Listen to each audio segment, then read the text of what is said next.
This is your daily dose of all things royal. Harry and Meghan have now played a crucial role in cancelling me for reporting the truth in my last 4 MSM jobs. First on ITV's Lorraine, then The Sun, then the Daily Mail, and yes, even GB News. That's why I'm here now, proudly independent, with a daily news show, Dan Wootton Outspoken, launching later this year. I will continue to break stories that both the Sussexes and the royal family would rather stay cover up. And there is much more to expose. If they think they've silenced me, Harry and Meghan have got another thing coming. My reporting has always been completely honest, above board, and legal. And it will not stop. Welcome back, my gorgeous, good-looking friends. Guess who's back and speaking out? Dan Wootton is back and better than ever on his own new platform called Dan Wootton Outspoken at danwootonoutspoken.com. To kick things off, Dan Wootton comes in hot and laying it on the table by writing this piece, How Prince Harry Was Involved in My Sick Takedown by a Convicted Criminal at Byline Times, and why the British mainstream media gave in to those dark forces. I'm going to pull out some highlights about this article, but I fully recommend that you read the entire thing because Dan Wootton is blowing the lid off of all the corruption, not just Harry and Meghan. I absolutely love that we have this strong, independent voice who is not going to be afraid of speaking up and screaming the truth. I know that we've been screaming the truth, but it's nice to see some validation of the things that we have been talking about over the last several years actually be validated on this type of platform. I hope you guys understand why Meghan and Harry have now been pushing towards supporting local journalism and going to the grassroots level with us. It's because they are terrified of people like Dan Wootton now, who no longer is controlled by state-owned media. And this is what scares not only Meghan and Harry, but these leftist liberals who have been doing this for years. It's why we're in such a bad place, because they pushed so much propaganda and lies to us that we were led down a very dark path that we need to wake the F up before it's too late. One of the things that came out of this article that I find shocking, but not so much, I think it's now a point of facing reality that this has been going on and happening. But Dan Wootton writes, for a lengthy period after Meghan Markle first entered the royal family, there was silence from the infamous Royal Rota. Reporters officially sanctioned, yes, I read that word correctly, sanctioned, to cover the monarchy with official access over the appalling behavior of the Sussexes behind the scenes. Ironically, given Harry's later claims about constant leaks, courtiers were desperate to try and cover up the growing feud for as long as possible, conscious that the American Duchess was intending to weaponize false allegations of racism and were successful in doing so.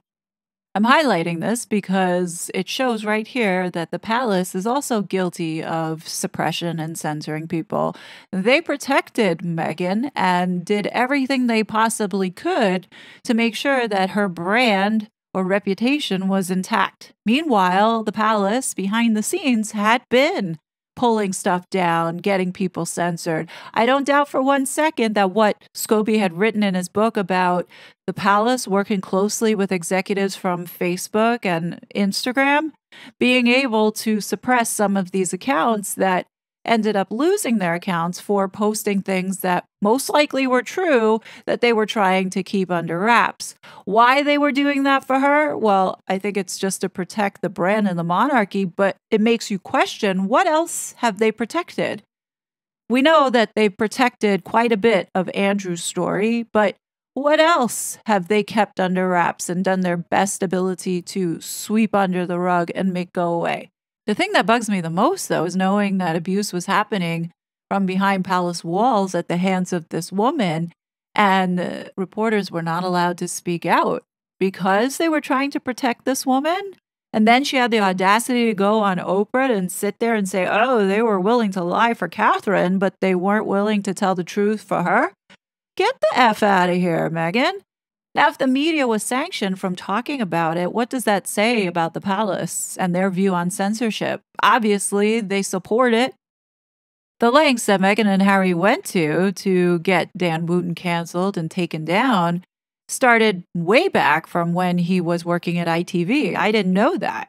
He writes here by saying they made complaints to the newspaper regulator, Ipso, leaned on other royals to complain about me to my editor. Look, we know William is not a fan of the media, and rightfully so, but he doesn't go out and attack journalists. But I do wonder if behind the scenes he helped his brother out. Anyhow, continuing on. Unleash their odd-looking little attack dog, Omid Scobie, turned former celebrity acquaintances like James Corden against him, threatened to file a lawsuit falsely claiming I'd broken the law while reporting on them and brazenly attacked me in public. All the drama that we have seen throughout the last 6 years popping up in the media, we all know that it can be traced back to Meghan and Harry. Especially remember, with Jeremy Clarkson and Sister Space being the one who filed the Ipso. Well, tying back to Sister Space was Misan and Shouty Shola. None of that is a coincidence. It all can be directed back to Meghan and Harry, and the fact that Dan Wootton is exposing that Harry was colluding with Byline Times for this tell-all sit-down smear campaign against his own family. From the beginning, we always knew that Harry and Meghan were behind this hit piece from the beginning, but it's nice to have it validated by a credible voice in broadcast journalism doing it here. And that just opens the floodgates for the other things that we were right about, such as talking about these pregnancies, talking about the attack on William and Catherine when they were in Jamaica, or how about the whole Fugazi Nagazi with Lady Susan Hussey? I mean, we can start opening this all up now, and, I'm glad that Dan Wootton's not afraid to talk about the nefarious behavior of Meghan and Harry and those associated with helping Meghan and Harry. One final point that Dan makes here is saying, even though the Sussexes are now on the outer of the royal family, it shows the power of the British establishment to neuter and silence critical voices. I hope Dan picks up on the fact that it's also the American establishment, which I think is far worse at this moment, to neuter and silence critical voices. America's bedrock is the U.S. Constitution, and our First Amendment is under attack by people like Meghan and Harry. Harry being involved with the censorship industrial complex and working with groups that are directly affecting policy does affect more than just journalists. And I hope that Dan Wootton does explore that and sees the nefarious behavior of these two, not only with their involvement with certain people within the Democratic Party, but also the nefarious dealings of Archwell and looking into that Fugazi public charity. I think there's a lot that could be done there, but that's just my thoughts. You can bet that there's going to be some whoppers coming our way from Dan. More awareness is the key to effectiveness. But the name of Meghan and Harry's game is always about distraction. So is it coincidental that Meghan distracts the world with launching something that people are saying might be her Tig replacement?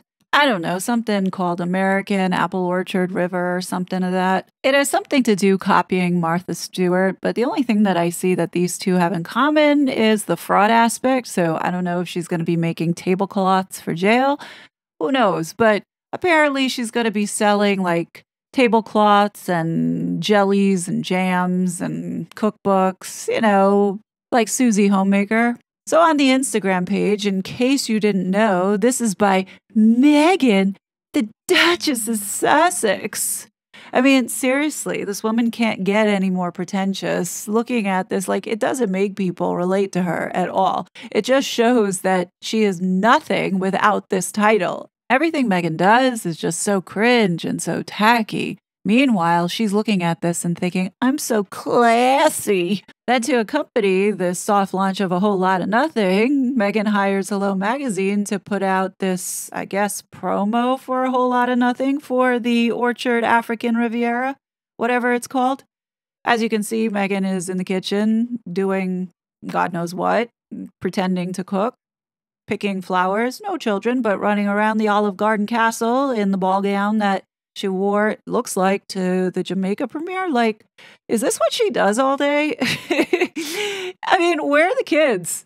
Just saying. But anyhow, I'm going to stop there. I can't anymore with this. I mean, it's just so ridiculous. A lot of wasted money and a whole lot of nothing, really, so far. But what do you guys think? Definitely leave your thoughts. As always, I will be back with more content. But until then, please be safe. And I will talk to you later. Bye. You're such a fraud.